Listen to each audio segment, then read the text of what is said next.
ನೋಡಿ, ನಾನು ಒಂದು ಮಾತು ಹೇಳ್ತೇನೆ. ಬಹುಶಃ NDAಯ ಅಲಯನ್ಸು ಫಾರ್ಮೇಷನ್ ಆದ ನಂತರ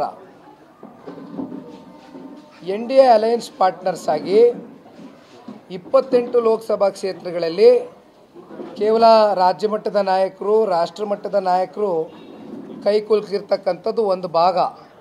ಆದರೆ ತಳಮಟ್ಟದ ಸ್ಥಳೀಯ ಕಾರ್ಯಕರ್ತರುಗಳು ಎರಡೂ ಪಕ್ಷದಿಂದ ಪರಸ್ಪರ ಹೊಂದಾಣಿಕೆಯಿಂದ ಆರೋಗ್ಯಕರವಾದಂಥ ಒಂದು ಚುನಾವಣೆ ಮಾಡಿರ್ತಕ್ಕಂಥ ಹಿನ್ನೆಲೆಯಲ್ಲಿ ನಮಗೆ ಅತಿ ಹೆಚ್ಚು ರಾಜ್ಯದ ಜನತೆ ಆಶೀರ್ವಾದದಿಂದ ಸ್ಥಾನ ಗಳಿಸ್ಕೊಂಡಿದ್ದೇವೆ. ಇಲ್ಲಿ ಹಾಸನ ಜಿಲ್ಲೆಯ BJP ಮುಖಂಡರ ಬಗ್ಗೆ ವ್ಯಕ್ತಿಗತವಾಗಿ ನಾನು ಚರ್ಚೆ ಮಾಡಲಿಕ್ಕೆ ಹೋಗೋದಿಲ್ಲ. ಇದು ಕುಟುಂಬದ ಪ್ರಶ್ನೆ ಅಲ್ಲ, ಇದು ಎರಡು ಪಕ್ಷಗಳ ಪ್ರಶ್ನೆ, ಪಕ್ಷದ ಗೌರವದ ಪ್ರಶ್ನೆ. ಯಾರೂ ಕೂಡ ಪಕ್ಷದ ವಿರುದ್ಧವಾಗಿ ಚುನಾವಣೆ ಸಂದರ್ಭದಲ್ಲಿ ಕೆಲಸ ಮಾಡಬಾರ್ದು ಅಂತಕ್ಕಂಥದ್ದು ನಮ್ಮೆಲ್ಲರ ಒಂದು ಅಭಿಲಾಷೆ. NDA ಅಂತ ಗುರುತಿಸ್ಕೊಂಡ ಮೇಲೆ ಜನತಾದಳ ಪಕ್ಷ, ಭಾರತೀಯ ಜನತಾ ಪಾರ್ಟಿ ಒಟ್ಟಾದ ನಂತರ ನಾವಿಬ್ಬರು ಪರಸ್ಪರ ಇವತ್ತು ಈ ರಾಜ್ಯದ ಸಮೃದ್ಧಿಗೋಸ್ಕರ, ಈ ರಾಜ್ಯವನ್ನು ಕಟ್ಟಲಿಕ್ಕೋಸ್ಕರ ಇವತ್ತು ಮಾನ್ಯ ಕುಮಾರಣ್ಣವರು, ಮಾನ್ಯ ಯಡಿಯೂರಪ್ಪ ಸಾಹೇಬರು ಒಟ್ಟಾಗಿದ್ದೇವೆ.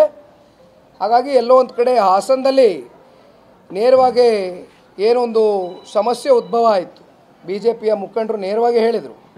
ಆ ಒಂದು ವಿಚಾರವಾಗಿ ನಾವು ಪ್ರಸ್ತಾವನೆ ಮಾಡಲಿಕ್ಕೆ ಇಷ್ಟಪಡ್ತೀವಿ. ಬಿಟ್ಟರೆ ಇಲ್ಲಿ ಕುಟುಂಬನಾಗಲಿ ವ್ಯಕ್ತಿಗತವಾಗಲಿ ವಿಷಯವನ್ನು ನಾವು ತೊಗೊಂಡು ಬರಲಿಕ್ಕೆ ಇಷ್ಟಪಡೋದಿಲ್ಲ.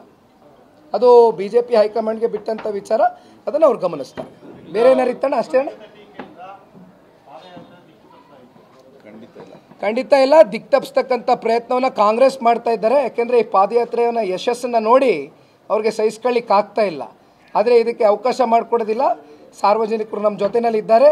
ದಿಕ್ತಪ್ಪಿಸ್ತಕ್ಕಂಥ ಪ್ರಶ್ನೆ ಇಲ್ಲ. ಇದನ್ನು ತಾರ್ಕಿಕ ಹಂತಕ್ಕೆ ತಗೊಂಡು ಹೋಗ್ತೇವೆ. ಮಾನ್ಯ ಕುಮಾರಣ್ಣವರು ಬೆಳಗ್ಗೆ 5 ಗಂಟೆಗೆ ನವದೆಹಲಿಗೆ ಹೋಗಿದ್ದಾರೆ. ಪಾರ್ಲಿಮೆಂಟ್ ನಡೀತಾ ಇದೆ, ನಿಮ್ಮೆಲ್ರಿಗೂ ಗೊತ್ತಿದ್ದಾಗೆ. ಬಹುಶಃ ನಾ ಬೆಳಗ್ಗೆ ಮಾತಾಡಿದೆ, ಇವತ್ತು ಸಂಜೆ ಅಥವಾ ನಾಳೆ ಬೆಳಗ್ಗೆ ಮಾನ್ಯ ಕುಮಾರಣ್ಣವರು ಆಗಮಿಸ್ತಾರೆ, ಮಂಡ್ಯಕ್ಕೆ ಬರ್ತಾರೆ.